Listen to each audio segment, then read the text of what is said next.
You're listening to the 49 Carats Podcast, a 49ers Goldmine production with Stephanie Sanchez.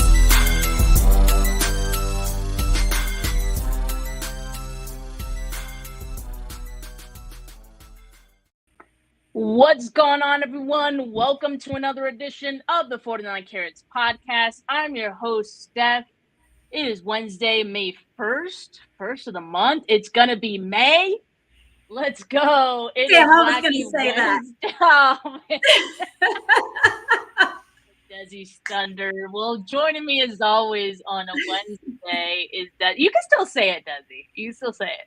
It's going to be May. There you go. You have to sing it. So there you go. I didn't sing it. You sang it. That's perfect. All right. Well, Dezi, how you doing today? It's been a while since I've spoken with you. Well, just since last Wednesday, but it feels like a long time because we had the draft in between that. It was a long, 3 days for that. So how are you doing? How are you feeling about the draft? What's up, faithful? Yeah, it's so crazy. So just for context, this is my first official draft. Like, I have never gone through the whole process because I don't watch college ball. So in my brain, I'm like, well, I don't know college ball, so why would I even watch the draft? Blah, blah, blah, blah. Well, now that I've turned into the psycho fan, I've now started to pay attention and look at different players and kind of watch their play and start to, understand some things. And so what I know is it's a crapshoot, right? Like, just historically, it looks like it's really tough to put all your eggs in one basket. So that said, obviously you guys who watch us every week knows that I was big for the O-lineman. So my heart was, I'm not going to lie, a little broke when we got a wide receiver. But I live in Florida, guys. And so what do I know is Gator ball and Seminole ball. So we got a Gator and we got a Seminole. So not bad. Actually, we got two Seminoles. So I was really stoked, and a couple of my friends kind of went crazy when I posted on my Facebook page because that's where all my Florida people are, and they were like, "Pretty Ricky, y'all got Pretty Ricky," and so I guess his nickname is Pretty Ricky. Pretty Ricky, Slick Rick. Yeah, they're calling him Yak Harlow now. I mean, Let's see how he does in the NFL with Yak before we start. Exactly. The name is epic as Yak Harlow. And I'll say also, you guys know that I was big for Kool-Aid just because I had like a side hustle ready to go. But that's just being, just trying to have fun with it all. At the end of the day, it was really intriguing. I looked back at your list and I kind of put, I don't know, I put like LOL or like, I forgot what I put back on your post from when you put your big grid up. We did all this work on your beautiful grid. And I think there was like 2 players on the grid that we ended up drafting from that grid. So it's really interesting. The 49ers front office definitely like to keep their cards close to their chest. And I can respect that. I'm a poker player, so I can respect that. I think I'm happy. I don't think that I'm not going to lie. I'm still got some worries. I'm still worried about offensive tackle. I'm on that side of the 49er fandom. I do think there's some options that we have that may work, but I also know that in order to get the type of left tackle, potential future left tackle that we needed, we would have had to have traded some folks out. And I didn't necessarily like that option either. So. Yeah, I think I truly believe Roger Rosengarten is who the 49ers wanted, and he went the pick right before to the Ravens. So I think once that happened, they're probably like, okay, what do we do now? And, they did draft Cooney in the 3rd round, so the round after that, which is not too bad. And they did say, like, okay, he can play tackle in a pinch, but he isn't a tackle at the next level, right? So, yes, he could do it in an emergency situation, but not going to be the guy who's going to, knock off Colton McKivitz, for example, or someone who's going to be the successor to Trent Williams, right? So we're probably looking at, the guy who's going to be filling in for Aaron Banks and or John Feliciano should any of those guys have an injury this season, but also he'll probably have a better chance next season, 2025, for either of those spots. And I believe he played mostly on the left side of the line in college. But we're here to talk about some of the injuries that some of these guys have had throughout their college careers. Now, look, the first 2 picks, if it makes anyone feel any better, Ricky Pearsall and Bernardo Green, pretty clean bill of health for both of those guys, and I think that's a good sign. Dominic Cooney, however, did have a torn MCL in his left knee in 2021. He was able to come back from that and had great seasons in 2022 and 23, as you guys see here. But Dezi, is this something that can potentially happen again in the future for Cooney? Is this something that would hinder him, a couple years down the line? I don't think so. In at his position, an MCL tear, it depends on if it was a partial or a full tear. I don't, college players, it's really hard to get information on. You don't get all the details like you do with certain NFL players. So I'm not sure if this was a torn partial, which, they can cast those. They can put them in a knee immobilizer. It can scar back down. You can be and scar tissue tends to be a little bit more stronger than the tissue that was there before it. Surgery, I don't worry too much about an MCL. I don't know how his body looks. So when you look at somebody's legs, you want to look at them from their hip down. If they have flat-footedness, and I talked about this with Eric Armstead's injuries, and I think I might have said something about Trent Williams. If they have, you have your arches of your feet. Let me see if I can put this. And your arches kind of put your foot on this little side. If you have a high arch, you're going to be more like this hand here. If you have a basic arch, it could be here. But when you're flat-footed, it kind of then puts a stress on the ankle. It's really hard. I don't want to put my foot on the screen. I'm not rolling like that.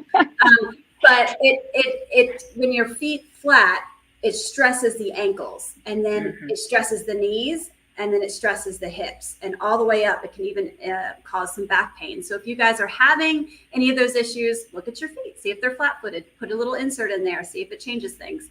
But I say that to say if he's flat-footed, it could put a little bit more pressure on that inside part of the knee. So the MCL is on the inside part of the knee. So where your knees touch, that's the inside part of the knee. And so that's where that ligament is. So I don't know. It just depends on, I'd have to look and see what his legs look like to see if he has a natural stress to that area of the knee. If he's flat-footed, he would.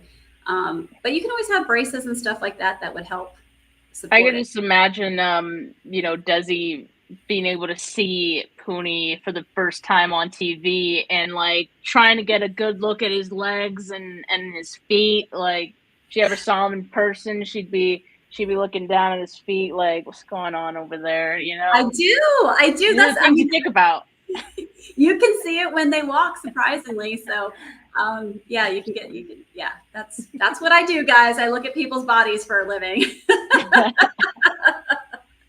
Okay, so Cooney, we're not so worried about. That's good. I mean, 3rd round pick. And like I said, he had 2 good seasons after this injury, so a good indication that he's doing all right after that. Then we have Malik Mustafa, 49ers 4th round picks. He had a torn ACL also in 2021, so a couple years removed now from that one, and he had good seasons after that. And ACL, year, Dezi, but I feel like they're not as detrimental as they used to be for athletes. So what can you say about that?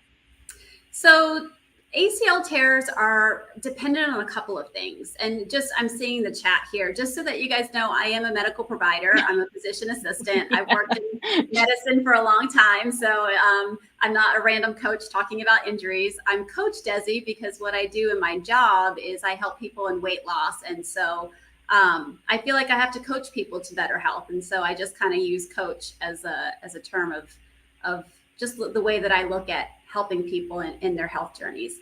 But ACL tears are dependent upon a couple of things. I don't know if they use the athlete's own tissue, which you would if you feel like that's a viable option, or if they used a cadaver. Now, one thing to be concerned about, there are people in the world that have hyperextended joints. So like if the term double jointed is probably what people hear most commonly. They're just super flexible. And if you have really loosey-goosey joints, you probably don't want to use the athlete's own tissue to repair an ACL because they're going to tear again. So there's a lot of things that depend on whether it was harvested from their own tissue or whether this was a cadaver tissue. The other thing is it's surgeon dependent. So I believe it was Odell Beckham.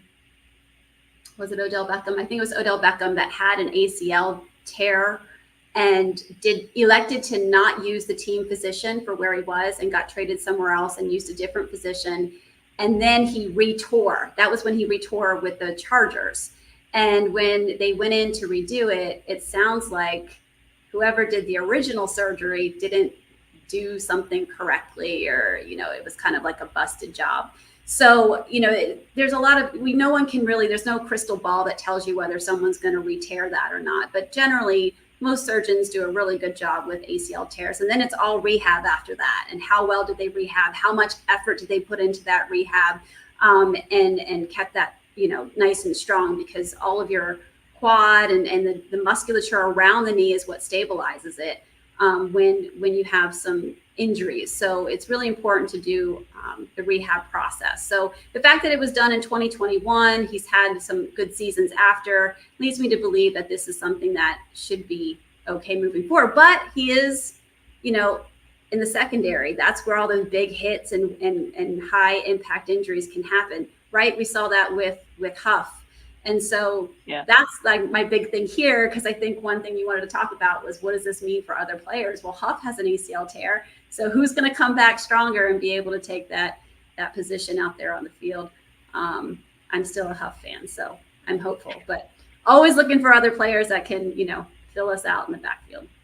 Another aspect to it too is that Mustafa, for example, is one of the younger guys that they drafted in the draft. Like, he turns 22 next month in June. So when you look at that as well, I mean, that plays into it too, I would imagine, as far as, this guy's young. I mean, his healing cells or whatever, probably work a lot faster than someone who's maybe 24 and up or something in that range, right? Even if it's just a couple years.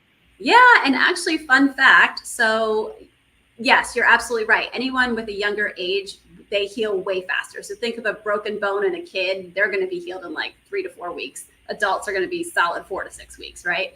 But ACL tears in adults a certain age, like if you're just, let's say you're a truck driver or you work at Starbucks, or, and you're like 35, 40 years old and you tear your ACL, they're going to say, well, you can live without your ACL. You're not, out there playing sports and doing all these things. So just, I love the opportunity to talk to and educate people who don't know things. They think, oh, this is what this athlete did. Yeah, that's the high impact athlete, the high level athlete. But for us day-to-dayers, if we tear our ACLs and we're in advanced age, it's definitely different conversations that may happen. I like the air quotes around advanced age. I mean, you're trying to be as nice as possible. Well, I'm still refusing to believe I'm in advanced age, so I have to use that. I mean, I like it. I mean, it's a certain level of delusional that I'm also at as well. So I hear you. But Dezi, this is probably the one that I'm most worried about, and not just because he was drafted in the 4th round by Kyle Shanahan, and he's a running back, because Isaac Gendo, 23 games in college due to injury, and he did play 41, so he does have experience despite that, but 23 is a lot. And what I saw in his injury history was 2 separate years where he was impacted and missed several games due to a hamstring injury, and then the torn Lisfranc ligament as well. So what's your concern level on Isaac Gendo and injury history and what it could mean for him potentially going forward? So for those of you that follow me on Twitter, I tweeted out right beforehand that, some 49er fans are not going to like what I have to say. And that's really comes from, if you're in that camp where you just want to pull your hair out when he, drafts a running back, when Kyle decides to pull a running back, this is not going to be good news to you. raise of hands if you listen to Wacky Wednesdays with Steph and I every Wednesday, because we do give some good content. Because this was one of the ones. So when I finally got to the grid, your nice draft sheet, piece of artwork that you developed, and I finally put my contributions on there and put the injury listings.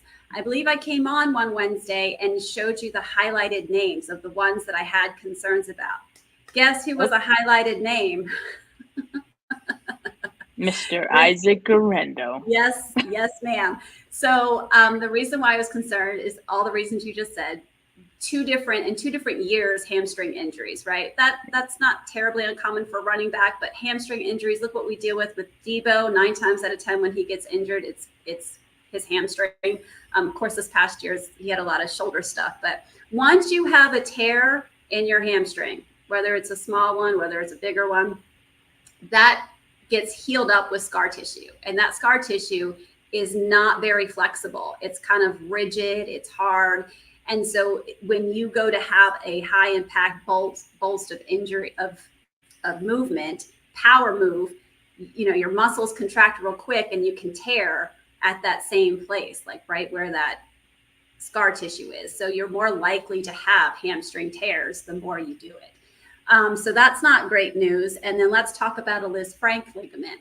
So in the foot, Liz Frank injuries happen in what's called the midfoot. So the ball of your foot is like right underneath your kind of where your toes meet your feet, at that little pad there. When you raise up on your toes, that's kind of where your forefoot is. Your midfoot is right behind that. And then you have your heel in the back.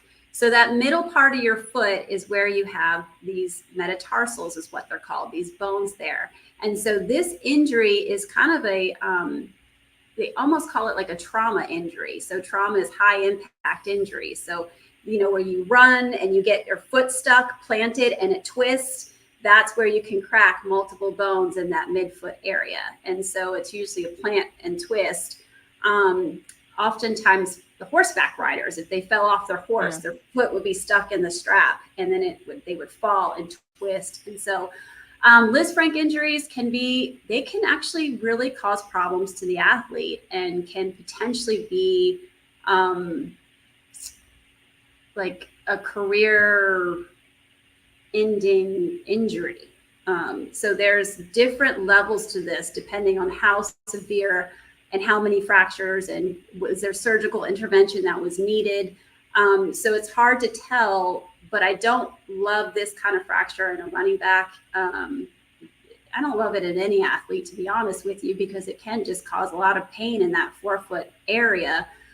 But I don't know enough about it to tell you whether this is something that is going to work or not work. That in conjunction with the hamstring injuries, I'd lie if I say if I wasn't having some concerns about his injury. I always root for players, so this is not like me saying, it was a trash move or any of that. He could be a very talented athlete and still have production, but even it would just, in my mind, be for how long, right?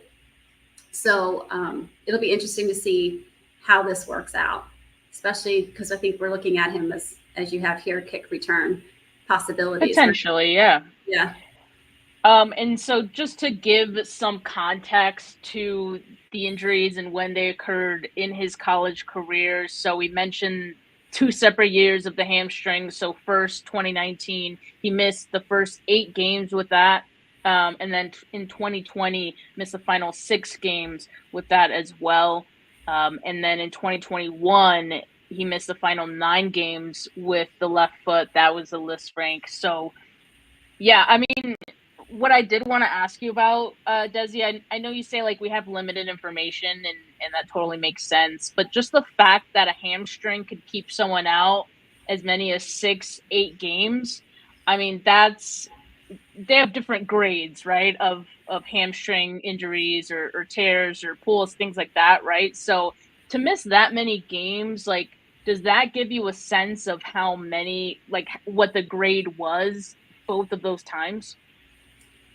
Not necessarily. I mean, was it attempts of re-tearing? I don't watch college. I don't know what his, if he was solidly out or he was out and there was talks of him coming back and he re-injured. I don't know, the process of that, but it had to have been pretty significant to have missed that much time.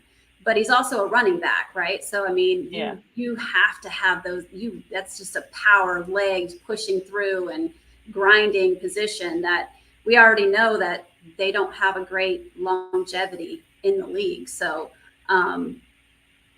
it's just a difficult situation, but it doesn't look good when you're missing that many games in college. Yeah, so that was my first thought. It wasn't just the injuries, like you said, having a hamstring injury for a running back, that's not uncommon. But the amount of games missed definitely was a concern. Now, if it makes anyone feel any better, 2022 and 2023 seem to be healthy seasons for him in that regard. So that's good. And then, one of the things with Gendo is like he didn't have a lot of time as a start. Like he only had one start in his college career. That was pretty much his role. That's going to be his role most likely in the NFL as well. Being a career backup or just change of pace guy, right? And so when you think about tread on the tires for running backs, do you feel like that's a real thing, or does that kind of get like overblown a little bit? Do you see it as a good thing that maybe he didn't have as many carries as like a workhorse starting guy? Yeah, I think that matters, right? I mean, but it also matters what they do in the off season, how well they take care of their body. It matters if they're doing a lot of mobility work. I usually give people a pass in that 2020 season about injuries, usually because a lot of times that year was COVID, right? And we missed entire off season to prepare and preseason to prepare. But his injury was towards the end. So I don't know, again, I don't know what their training staff is like. I don't know what his, how much mobility work he was doing and flexibility. I don't know what his tissue is like. And so there's a lot that goes into these injuries, and maybe he got better because maybe the training staff got better, right? Maybe he said, okay, I'm done with all these injuries. I got to really start taking care of my body. So Christian McCaffrey was one when that trade happened, and I started to really look at his injury history. I was like, no, I think this is a good move because he really takes care of his body. When he got injured that one year that was really bad, it was 2020, and he was one that got injured in those first 6 weeks of the season. Like everybody, a good chunk of the NFL, there was a lot of players. It was the most injuries they'd had in a season, and it was because they didn't have that preseason time. So, so these questions are always difficult to answer, but I did flag him as a concern even before the draft. Clearly, the 49ers did not. Now, we'll just have to wait and see what the future entails for Isaac Gendo, and hopefully we hope he can stay healthy, right? Like, obviously, you don't want to be proven right and then him okay to be wrong. Injuries and totally okay to be wrong. I had a feeling, Dezi. I had a feeling. All right, so the 49ers 6th round pick, Jarrett King, offensive guard from USC, also played at Washington State. He's another guy who did have some one injury in college, and to be quite frank, I don't know the details. Like we tried to research a little bit before the show. I couldn't find anything. Dezi, I don't think you were able to find anything about what this leg injury was. We just know it was a right leg injury in 2022, and it did end his season. So I think he missed 4 games, and so enough to end that season for him. But yeah, I mean, we don't know. I think I read somewhere that his ankle got rolled up on, or his leg. It was his leg that got rolled up on, and so I feel like maybe it was an ankle or foot, just based on the wording. But I have nothing to base it off of otherwise. Now, and again, we want to be clear that we don't know what the injury is specifically, but just in general, how important are your legs for an offensive lineman? I mean, I gotta think it's your base, it's your balance, it's your everything for these big men. So how might that impact an offensive lineman in having a strong base, things like that? Well, I know he's not offensive lineman, but look at Eric Armstead, right? Plantar fasciitis and the things that he dealt with his feet. it's everything. That's exactly where everything is, like you said, foundation, great term, right? So you're just putting those feet in the dirt and you're anchoring and you're pushing. And so you've got to have a strong lower body, strong core to help push through and move people. That's the whole objective, is to block and move. And so, I'm not terribly concerned about this one. Again, it was in 2020. Obviously, he recovered from that. He's done well. So, and it's not uncommon for linemen to get dinged up here and there with certain things like this. I mean, that's where a lot of, you've got a lot of people falling down. Like I said, somebody rolled up on your ankle or your leg, and that's where some ugly injuries can certainly happen. So, just thankful it wasn't anything major, because otherwise I think it would have been a little bit more reported on what the actual injury was if it was worse. So, yeah. And Technic Sheik here asked, did someone in one of the other lives say that Gendo reached out to CMC about his training regimen? I feel like someone mentioned that, but don't recall. I don't know I don't think it was on my show that someone mentioned that, but the only thing I remember is that Gendo said, like, he's gonna probably annoy CMC because he's gonna have so many questions for him. I mean, it wouldn't surprise me if one of them had to do with Christian McCaffrey's training, because that guy trains like a freak. But yeah, I can't say for sure. I really don't recall. I'd have to look back at the transcript of his presser. It's not a bad thing to do. On my podcast during this, my podcast is only up during the season, but we talked about Christian McCaffrey's training. Like, he does like animal movements, and he does underwater breath work. And I mean, this guy is really intentional with his body and training. Almost, I watched that show Quarterback and watched like Patrick Mahomes and how he puts his body in different positions and contortions. And, it's kind of very much similar to just trying to make sure the body knows how to prevent injury. What do we got here? Yeah, so this is what Isaac Gendo did say when asked about Christian McCaffrey in his presser. He said, quote, "I was just telling my family I think that he's probably going to get annoyed with me and how many questions I'll ask him, just because of the amount of production he has and continues to have and how consistent he is. And then his recovery plan, just all that stuff." And I'll end the quote right there. But, I mean, his recovery plan, like, that's part of it, right? Oh, sorry, I didn't know the comment was blocking. But yeah, that's part of it. So that's what he said.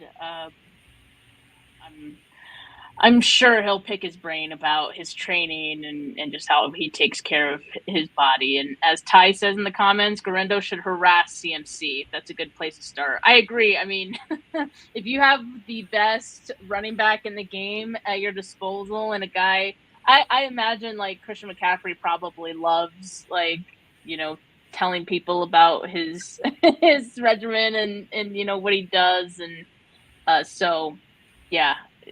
And please, for sure. He needs to please share that with Trent Williams, because I'm telling you, we need to protect him at all costs. Like, that is my whole thing this season, is Trent Williams needs to be protected at all costs.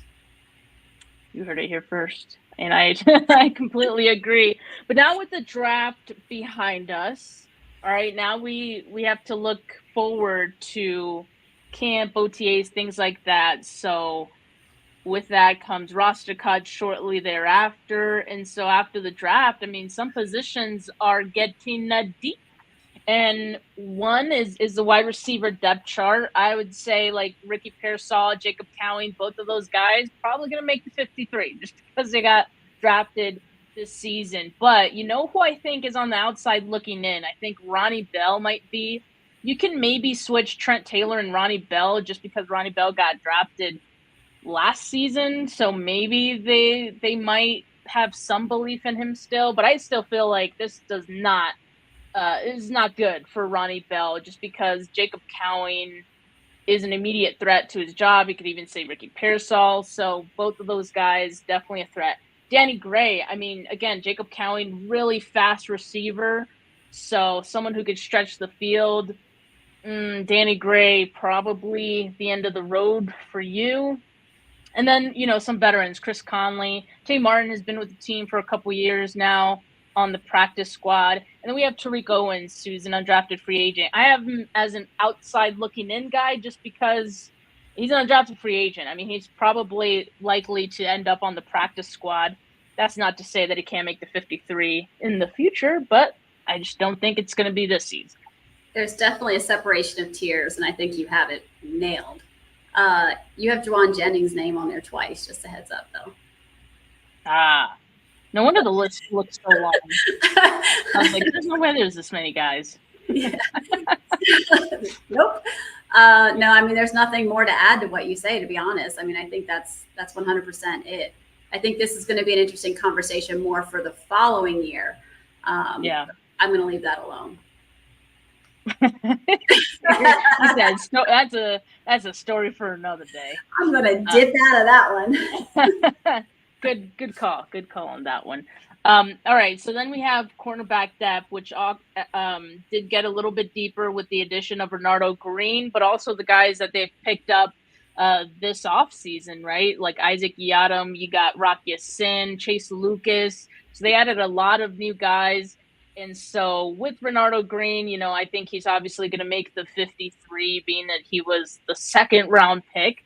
And so you got Mooney Ward, you got Lenore, Yiadom, and then Renardo Green, I would say, is the top four. Darrell Luter, I still think the 49ers do want to see what they have in him. I mean, obviously last season kind of derailed with his injury, right? But I think he's going to be able to show what he has this season. So he's going to stick around. I think on the outside looking in, you have Rocky Sin, Ambry Thomas, of course, who has been hanging by a thread for far too long, but still somehow ends up getting meaningful snaps. Chase Lucas, who the 49ers signed this offseason. Samuel Womack, Keeman Hall. Samuel Womack, another one that's like, the writing's kind of been on the wall, but now they finally have the depth, I think, to, move on. So, yeah, for those guys, it's going to be tough. Yeah. I agree. And that's a good point. 49er media in the comments here. Chase Lucas, because he has that special teams value, very much could make it. I guess, this is hard to project how many corners they're going to keep on the team. And so if the 49ers do want to keep 6, which they could, it definitely seems like cornerbacks is something they want to emphasize. So Chase Lucas has a chance to make the team with that as well. So I guess we'll see. It'll be interesting. I just can't see the 49ers moving on from Darrell Luter yet, No, I agree. No, for sure. I think he's got a little bit more to put out there before they make a decision like that. Yeah.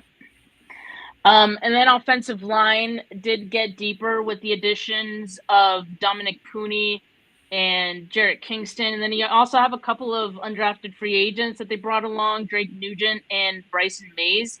And so, look, you already have your starters, Trent Williams, Aaron Banks, Jake Brendel, Feliciano, McKivitz. And then after that, you have your backups, Jalen Moore, Pooney, Zakel, Spencer Burford. So I think on the outside looking in, Jarrett Kingston, I mean, tough. You're drafted as such a deep team. But I see a spot on him on the practice squad.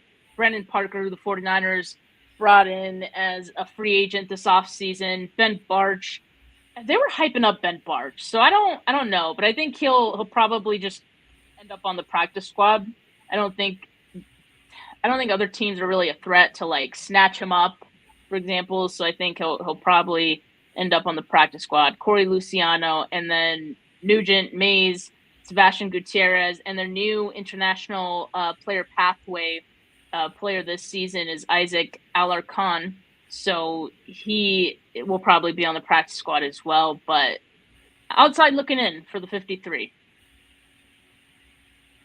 Yeah, but I'm happier with the depth. I think. Agree. Solid.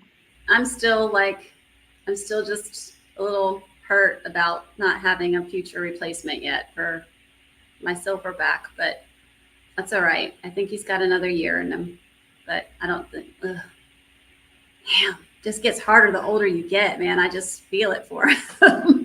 Yeah. Well, yeah, Obviously, the 49ers are going to have a plan for that. They had a good one for when Joe Staley retired. So is there another Trent Williams walking around somewhere that the 49ers could trade for? I mean, but to be fair, like Trent got his first taste of a Super Bowl. So, I mean, it'd be interesting to see what he looks like coming into the season for sure. Hungrier than ever, hopefully. But then defensive line, the 49ers didn't add anyone to the defensive line aside from undrafted free agent Evan Anderson. And so, to me, this is good news for guys like Drake Jackson, for Robin Beal Jr. They're going to get an opportunity once again to show what they have. They're probably going to make the 53. They'll be backups, right? Along with, obviously, Nick Bosa, Malik Collins, Javon Hargrave, Leonard Floyd, you got Jordan Elliott, Kevin Givens, Yetur Gross-Matos, Kalia Davis as well. And then I think everyone, aside from that is probably on thin ice to not make the roster. And that shouldn't be a surprise to anyone. A lot of these guys listed on the outside looking in column are guys who were on the practice squad last year as well. So they'll likely be on the practice squad once again. Yeah, this is going to be this is going to be what I'm really going to look at as defensive line. I feel like, we lost Eric Armstead. We don't have a big answer for that. There's an option here for people to really step up, really show us what they got, look and see what the new defensive coordinator is going to do with this team moving forward. But I think it's going to be interesting given the positional players that we got from the draft. So they might put more stock into that secondary than they are focusing on the D-line. So it'll be interesting. And Ty asked, Spencer Wagey still on the team? Yes, Ty, and you respect Wagey, man. Yeah, I'm a fan of Wagey just because I interviewed him last offseason before the draft. So, yeah, I mean, Wagey definitely someone I'm rooting for. And, yeah, he's still on the practice squad. He had been cut, and then they re-signed him. So, currently he's still there. 49er Throwback asks, are the 49ers changing their defense? They focused on the secondary more than the D-line. I think that tells you right there that there is a shift a bit in the philosophy for this defense. It's not like they didn't have chances at getting, one of the top defensive linemen. They had Johnny Newton available with their 31st pick, elected to go wide receiver instead.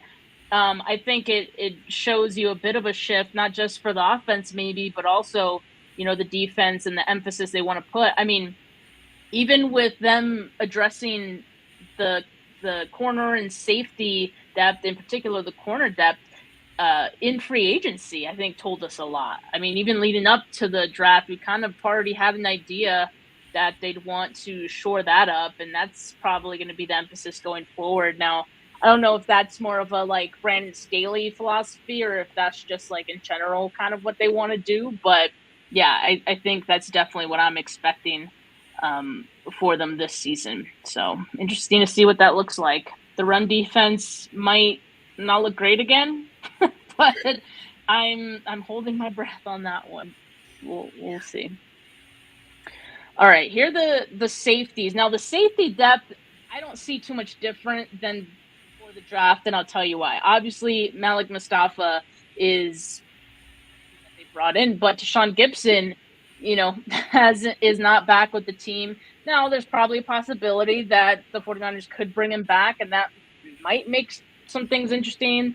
But George Odom, I mean, he does have special teams experience as well, so he's likely to stay. And I don't see too much changing here for the safety depth. So not much significant there.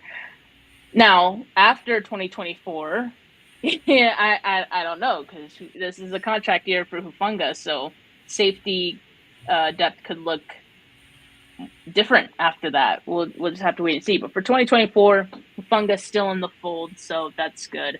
And then as far as the running, So I'm a big fan of Huff, man. I can't wait to have him back.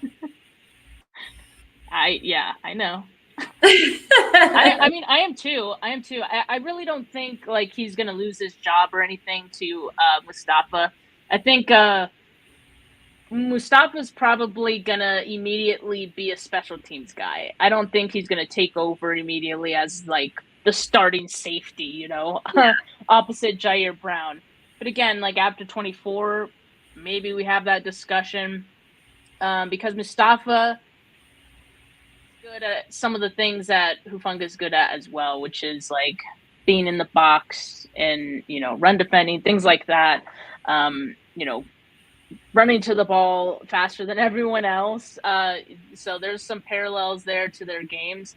So we'll just have to see what the 49ers decide after this season and how Hufanga looks, coming off that ACL tear. But that's a discussion for another day. As far as the running back depth, you have Christian McCaffrey. No one is challenging that man. And then you have Isaac Gendo. I'm putting Isaac Gendo as the RB2, like immediately, just because I do think that Kyle Shanahan, and this is assuming that Gendo actually has a good camp, because as we know, that hasn't always been a guarantee for the round 3, round 4 guys that Kyle Shanahan has drafted in the past. But tentatively, I am putting him as a RB2. And then Elijah Mitchell, notched down in the depth chart. I have him 3, but I still have him making the roster. And then Kyle Juszczyk, of course, would be your 4. And then on the outside looking in, Jordan Mason, which people aren't going to love. Cody Schrader, the undrafted free agent that people are excited about as well. And Patrick Taylor Jr. This could be interesting. So obviously, outside of Christian McCaffrey, there's going to be some competition for how RB2, RB3 shakes out. And so I'm really looking forward to that. And this is going to be an underrated battle, I think. Just think it could be a brittle, I don't want to say it. I don't know. I'm not going to hold my breath. Let's just put it that way. But there's just some injury-laden, it's just tough. I don't know. Running backs. Yeah, I can't. We talked about Gendo. Elijah Mitchell has had his fair share of injuries as well. But if I just read the tea leaves on who, let's just say, if it's between Elijah Mitchell and Jordan Mason, for example, the 49ers have showed us between those two guys who they prefer.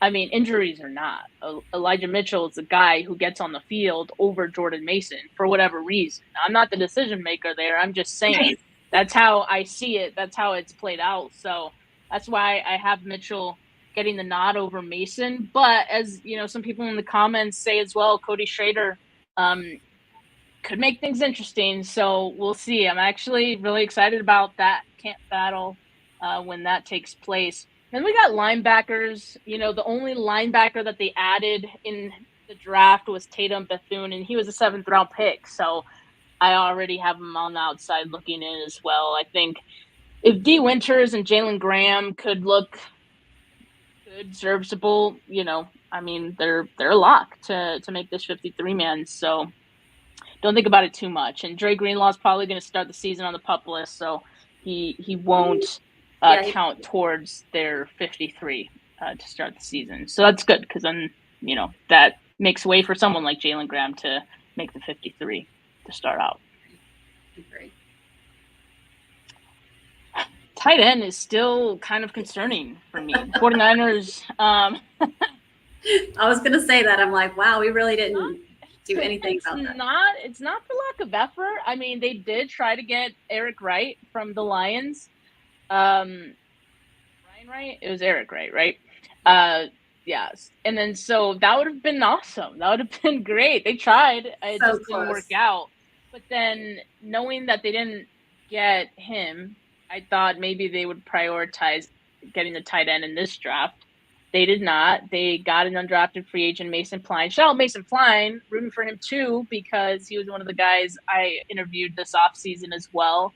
There's some upside there, but he hasn't played. Brock Wright, thank you, 49er Media. I knew it didn't sound right. I was like, Eric Wright, Brian Wright. Okay, Brock Wright, sorry. So Eric Sauber, I don't know if he's really enough. You definitely shouldn't stop there.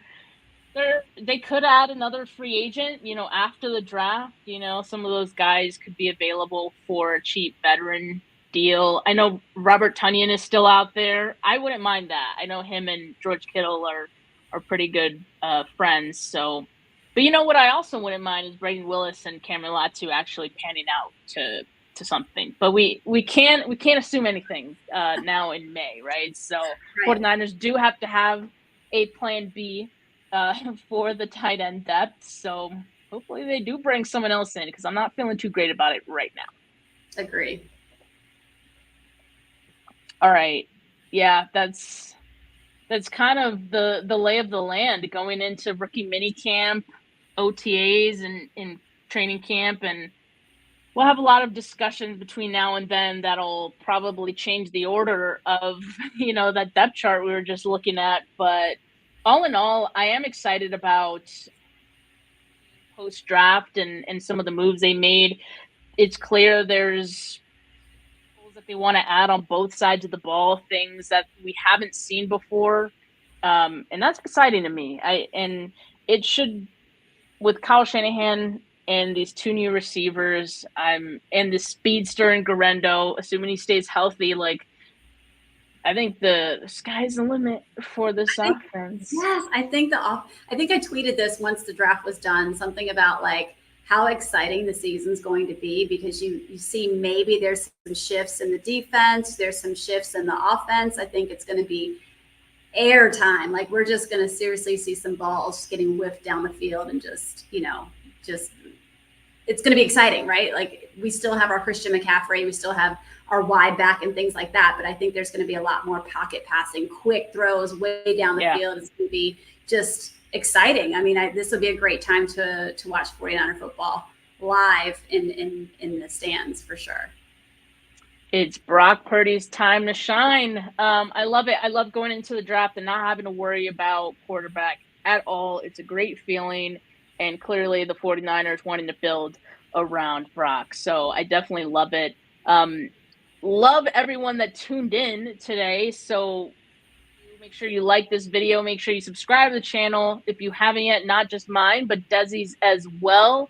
And audio listeners, make sure you leave a rating, leave a review, all those good things. We love to see it. But for now, have a good rest of your Wednesday. I'm going live in 3 minutes with Emery Hunt to talk about the 49ers undrafted free agents.